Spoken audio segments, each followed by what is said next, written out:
All of the documents now collected within our New Testament were written to persuade their hearers or readers. With regard to some of these texts, the persuasive element is far more explicit and direct. For example, Paul's letter to the churches in Galatia is quite overtly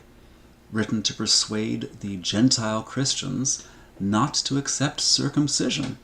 as a condition of full incorporation into the people of God, or of somehow a more complete alignment with God's will and God's righteousness. Revelation is written to persuade Christians in the 7 cities in Asia Minor to adopt certain stances toward the, especially the cultic religious elements of the Roman imperial world in which they lived, but also very much the economic system of which they were a part, trying to seek to nurture particular behaviors, particular practices that, taken together, would amount to a witness against the values and practices and injustices built into the Roman imperial system. Some texts are a bit more subtle in terms of their rhetorical or their persuasive intent. Yet, even the narratives of the New Testament, the 4 Gospels and Acts, clearly have a persuasive value to them, a persuasive intention. This comes out, for example, toward the end of the 4th Gospel, where the writer speaks about the reasons behind his putting together this account of Jesus' signs and marvelous works and teaching. It is to stimulate trust, belief, commitment to these core convictions and the core ethos of the Christian movement. In Luke's Gospel, Luke explicitly says that he writes in order to confirm his probably Gentile Christian patron, Theophilus, in the truth, the certainty of the things wherein Theophilus had been taught in regard to the Christian faith, Christian practice, and the origins of the Christian movement. So, to think about the New Testament texts as persuasive is very much to think of them in line with what on the surface of their self-presentation is the intention of their authors in almost every instance. And a very important tool for getting at the persuasive strategy of any one of these texts is rhetorical analysis. In particular, a rhetorical analysis that takes its bearings from strategies of persuasion that were well known and practiced in the 1st century A.D., during the same time span in which the New Testament documents were themselves produced. So in this presentation, I hope to give an overview of the elements of ancient rhetoric and how it pertains to, or how it can help us unpack New Testament texts in terms of their persuasive strategies, even help us get at the intended impact that these texts were to have on their Christian audiences. Now, rhetoric is something that we practice whenever we try to persuade an audience, whether that audience be a formal group, an informal group, or simply an audience of one. The strategies of persuasion, of rhetoric, are basic to many kinds of human communication in many kinds of settings. I believe one of the common mistakes that we make in regards to rhetorical criticism and thinking about, assessing even the propriety of rhetorical criticism is our failure to understand just how much people need to persuade other people in any given environment, and how much thought can go into that task of persuasion, especially in a context in which the art of persuasion forms a backbone for any kind of formal educative process, any kind of formal training, and in which the fruits of reflection on persuasion are everywhere to be experienced in the ancient Greek or Roman city, where people declaim, not just tucked away in government offices or chambers, council chambers and courtrooms and the like, but where people declaim throughout the forum, throughout the marketplaces, throughout those public spaces, as philosophers seek to get a hearing, or where sophists sought to attract a clientele and be employed perhaps in a rich person's house, training the young, tutoring the young in that house in the arts of logic and persuasion. But classical discussions of rhetoric, those that have survived to modernity, tend to focus on three primary venues for persuasive communication. And this focus emerges because these were the primary three venues in which an elite citizen could expect to have to speak publicly and persuasively in the course of his, and indeed it was typically his, public service. And so we find the surviving manuals on rhetoric talking about the art of persuasion as it pertains especially to the council chamber, or the bouleuterion, to the courtroom, and also to the public forum. And so these become three kinds of persuasive communication, three arenas of persuasion that are particularly focal for texts like Aristotle's Art of Rhetoric. Although I think we should always bear in mind that persuasion was practiced, necessarily practiced, in many, many different settings, both public and formal, as well as private and far less formal, throughout the period. The bouleuterion, or the council chamber, is that institution in a typical Greek city, and by extension then to Roman cities that pattern themselves after Greek models, where decisions about the future would be made by the enrolled citizenry, empowered to make such decisions on behalf of the entire civic population. This was by no means truly a democracy, in that these individuals were not elected in any way. They qualified for leadership largely by virtue of owning a certain amount of property, by owning above a certain amount of property, or receiving above a certain annual income from those properties, generally from the agriculture carried on their estates beyond the city itself. And this enrolled citizenry would be entrusted with debating about what the city would do in regard to a fair swath of civic policy. Of course, during the heyday of the Greek city, prior to the rise of Alexander the Great, the bouleuterion had a great deal of authority in almost every matter pertinent to government. With the rise of Alexander and the establishment of a central imperial power, and of course carrying on into the Roman period, exactly what cities were allowed to decide on their own was dramatically reduced. For example, they would no longer take counsel together about whether or not to go to war with another city, and such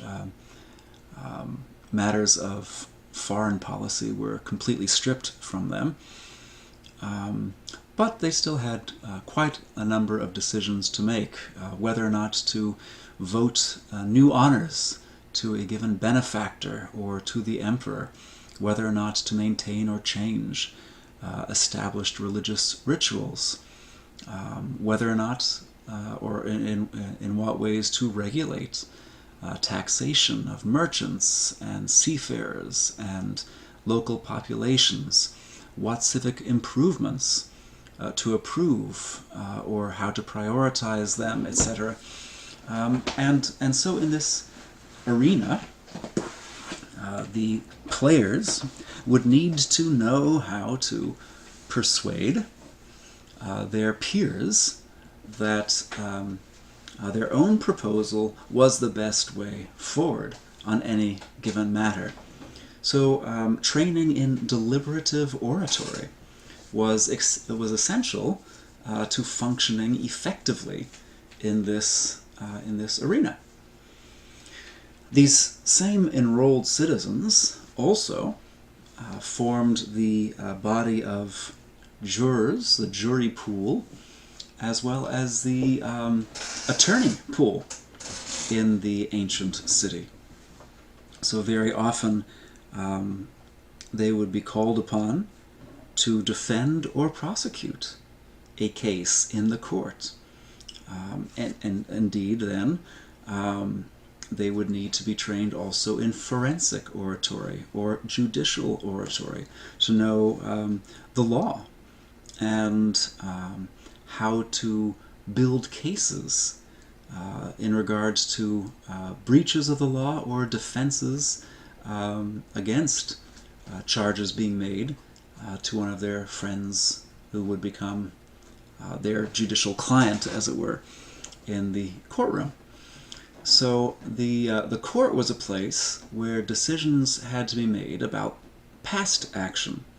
not what was going to happen in the future, not what a city would decide to do, but whether or not something that happened in the past was legal or illegal, was just or unjust, whether it merited acquittal or punishment. And then the third principal arena that these rhetorical textbooks focus on is the public forum. And in particular, the textbooks are interested in one major kind of speech that happens in the public forum, the encomium, or funeral oration. Because, again, the educated elite citizenry would be the pool from which those who would give commemorative addresses in the public forum would be drawn. Whether for an individual recently deceased person who had been a courageous general or a generous benefactor or a just ruler, or a more general commendatory speech, for example, for a group of soldiers that had died defending the frontier, a group of soldiers that had originated in this particular city, for example, and over whose funeral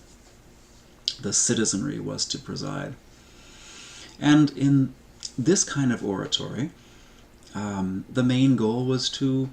reaffirm what was valued in the present, particularly as what was valued was embodied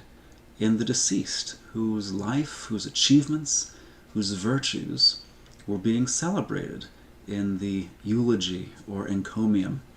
in the funeral. Now, in regard to these three kinds of oratory,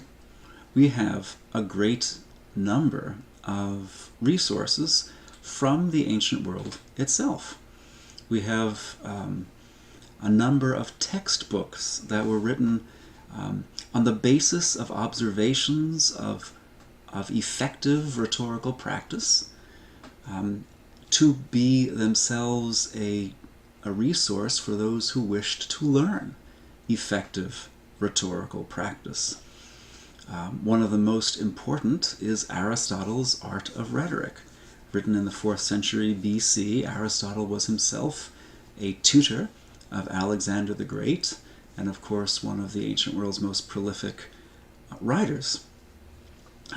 leaving us a library of what would have been considered science in the classical world across a broad spectrum of topics, including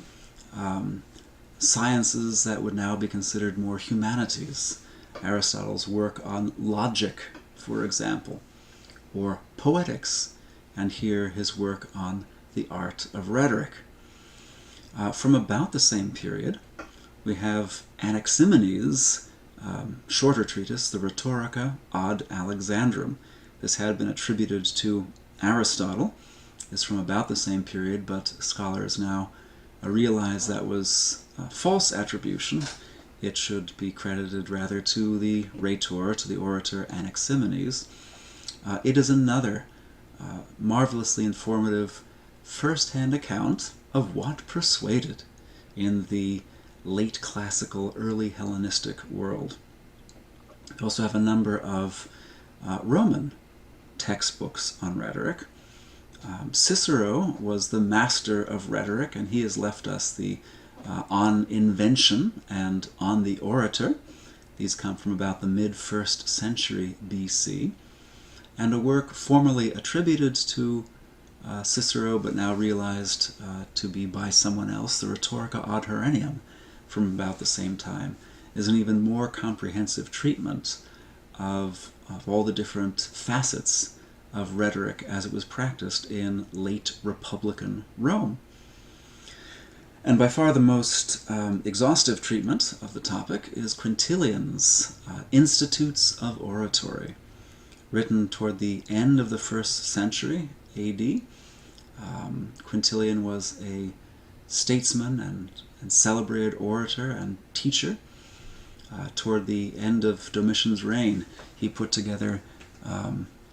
12 books, 12 scrolls on the basically the entire life of an orator, from earliest training and nurture through the meat of education, even onto what such a person should think about doing in his retirement.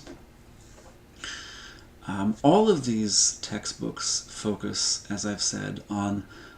the kinds of persuasive strategies and tools and resources that would be most natural to use in the council chamber, the courtroom, and the public forum. But also, many of these strategies would be well put to use in less formal settings. For example, all that these writers have to say about deliberative oratory could help a person who is trying to persuade not the citizenry in the Bouleuterion, but perhaps all the members of his voluntary association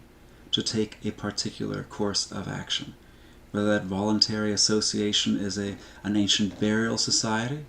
is the college of the priests of the imperial cult, is the body of adherents to a philosophy like Stoicism, or whether or not that audience is the Christian church, trying to decide what to do in the face of a particular challenge. All that to say, the strategies that are written primarily with one civic venue in mind are not by any stretch limited to that civic venue. And we could expect to find, for example, elements of deliberative rhetoric wherever people are trying to persuade other people about what to do to meet a particular challenge or take advantage of a particular opportunity. Another resource on ancient rhetorical practice that merits our attention would be the collection of more elementary textbooks on rhetoric, known as the Progymnasmata. They are called this because these textbooks prescribe a series of exercises in composition and argumentation that were undertaken prior to the enrollment of the student in gymnasium-level education. So basically, one might think about the progymnasmata as the middle school, early high school level of training, which is undertaken prior to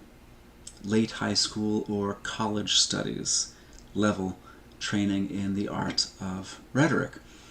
These are helpfully collected in a book by George Kennedy, published by the Society of Biblical Literature. It's called Progymnasmata, Greek Textbooks of Prose Composition and Rhetoric. And particularly important for our purposes would be the first two, those by Theon of Alexandria in Egypt, which was composed in the late 1st century AD, and the one attributed to Hermogenes of Tarsus, which actually dates from the 2nd century AD, but together these two provide what might be seen as a contemporary witness to elementary training in rhetoric, the kind of training that more people would have access to than training, for example, in Aristotle's art of rhetoric at the gymnasium level. We also have, as a resource, as windows into ancient rhetorical practice, a great number of ancient speeches. Some of these were actual speeches composed for delivery to a live audience. Many of the speeches of the great classical Greek orator Demosthenes, the Roman Republican orator Cicero, or the Roman imperial orator Diochrysostom, who flourished again toward the end of the 1st century AD. Many of these speeches were real speeches that were also preserved in writing, and these show us rhetoric in action, and can be a very useful supplement to the theoretical handbooks on how persuasion happened. Also speeches that were fabricated. They were not written to be delivered before a live audience, as it were, but were written largely in the context of historical works. For example, speeches that we find in Thucydides' History of the Peloponnesian War, or in Josephus's account of the Jewish War, or in Tacitus's historical works, the Annals, the Histories, and the Agricola, perhaps also the Germania. These tend to show us, especially how deliberative rhetoric works in imagined real life, if you'll pardon the oxymoron there. But for example, as Josephus composes deliberative speeches for the rebel Eleazar, as he encourages his comrades to undertake suicide as opposed to surrender to the Romans at Masada, or King Agrippa II's speeches to the inhabitants of Jerusalem from a somewhat safe distance, encouraging surrender to the Romans rather than pointless resistance that will only end in the destruction of the city and the terrible loss of life among its inhabitants. I had mentioned that education and rhetoric were closely tied in the ancient world. One of the major goals of education in the Greek or the Roman city was to produce citizens who could function as leaders in the city, in the council chamber, in the courtroom, and in the public forum. And so their training, while it certainly included other elements, was also very much focused on training in rhetorical composition from an elementary level to an advanced level, and thus to equip citizens for functioning in all of these different venues well, so that they could participate in the justice system and in helping the city as a whole find the best way forward in every challenge or opportunity that came the Bulletarians' way. In my article, How Greek Was the Author of Hebrews, I try to lay out for you traces of the author's education, specifically in rhetoric, by drawing attention to the evidence for the imprint of pro-gymnastic training on the author of the letter to the Hebrews in particular.